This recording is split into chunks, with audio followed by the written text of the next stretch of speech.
असेल, medical device park असेल, आपलं डायमंड बोर्ड्स असेल, अनेक गोष्टी अशा आहेत ज्या पळून लावल्या. जसे लपून छपून स्वतः गुजरातला सुरतला पळाले, तसेच सगळ्या गोष्टी त्यांना थँक्यू बोलायला इथून एक एक गोष्ट ही सगळी गुजरातला पाठवत आहेत. मला माहित नाही हे ठाण्यात किती दिवस असतात, पण माझी ती अशी शंका आहे की थोड्या दिवसानंतर ह्यांचं मंत्रालय देखील हे आता गुजरातला हलवतात की काय. आज मला आठवतं अनेकदा मी इथे जेव्हा यायचो भूमिपूजनासाठी असेल, उद्घाटनांसाठी असेल, तेव्हा आपण सगळे सोबत असायचे आणि आज पण तुम्ही खंबीरपणे सोबत आहात. हेच ठाणं पुन्हा एकदा शिवसेनेला जिंकवण्याशिवाय राहणार नाही ही मला खात्री पटलेली आहे.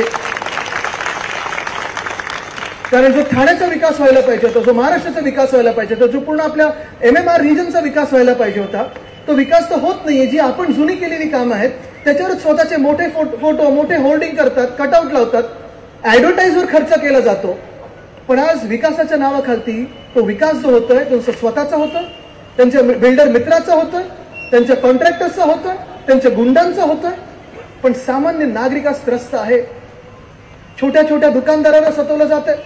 कधी कुठच्या मिसळवाल्याच्या बाहेर गाडीला पार्किंग नाही मिळालं तर त्याच्यावर बुलडोझर चालवलं जातोय. कधी कुठे काही दुकानात काही मोफत मिळालं नाही तर तिथे बुलडोझर घुसवला जातोय.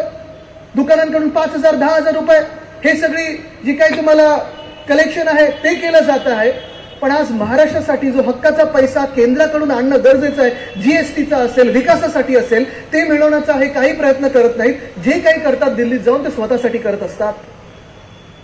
शेतीचं बोलायचं झालं तर मी अनेकदा विचारलेल्या लोकांना, कारण मी शेतकऱ्यांकडे जेव्हा जातो त्या बांधावर सगळ्या शेतकरी बांधवांना विचारतो की कसं चाललंय सगळं. सगळे हवालदिल झालेले आहेत, सगळे त्रस्त आहेत, हैराण आहेत. सगळे म्हणत आहेत आदित्यजी तुमच्या वडिलांनी म्हणजे उद्धव साहेबांनी जी कर्जमुक्ती आम्हाला दिली तीच फक्त कर्जमुक्ती आम्हाला मिळाली. ह्या सरकारने एक नवा रुपया दिला नाहीये, ना मदत म्हणून ना कर्जमुक्ती म्हणून. आणि मग मी त्या शेतकरी बांधवांना विचारतो की मग आपल्या ह्या मुख्यमंत्र्यांच्या हातात, कारण ते खूप वेळा मला सांगतात की माझ्या तोंडात काय सोन्याचा चमचा आहे, चांदीचा चमचा आहे, प्लॅटिनमचा चमचा आहे, अजून काय काय माहित नाही. पण ते खूप वेळा सांगतात की आदित्य ठाकरेला काय माहिती, त्याचा जन्म आत्ता झालेला आहे, मी शेतकरी आहे, शेतकऱ्याचा मुलगा आहे. बरोबर आहे. आता तुम्ही मला सांगा, अनेक वर्ष तुम्ही पण त्यांना पाहिलं, बरोबर आहे. कधीपासून शेती करायला लागली होय? बंगला कधी झाला, दुसरा बंगला कधी बनतोय? पण मूळ गोष्ट मला सांगा, त्यांचं जे गाव म्हणून ते सांगतात त्या गावात आधी जागा किती होती आणि गेल्या 5 वर्षात जागा किती पटीने वाढलेली आहे. आता मी शेतकऱ्यांना पुढचा प्रश्न विचारतो नेहमी की नक्की कुठचं पीक असे हे घटनाबाह्य मुख्यमंत्री लावतात त्यांच्या शेतामध्ये, जेणेकरून त्या गावात यायला जायला रस्ता नाही. अजून शेतकऱ्यांचे आजूबाजूचे जे गावकरी आहेत त्यांना रस्ता नाहीये. पण बरोबर इथून 2 हेलिकॉप्टर जातात, 2 हेलिकॉप्टर जाऊ शकतात मुख्यमंत्र्यांच्या शेतामध्ये. हे गरीब शेतकरी आहेत आपल्या राज्यातले. म्हणजे तुम्ही विचार करायचे श्रीमंत शेतकरी असतात तिथे काय काय उतरत असेल. पण 2 हेलिकॉप्टर बरोबर शेतात उतरतात. आणि हे शेती पण अशा दिवशी करतात, बरोबर अमावस्याला करतात किंवा पौर्णिमेला करतात.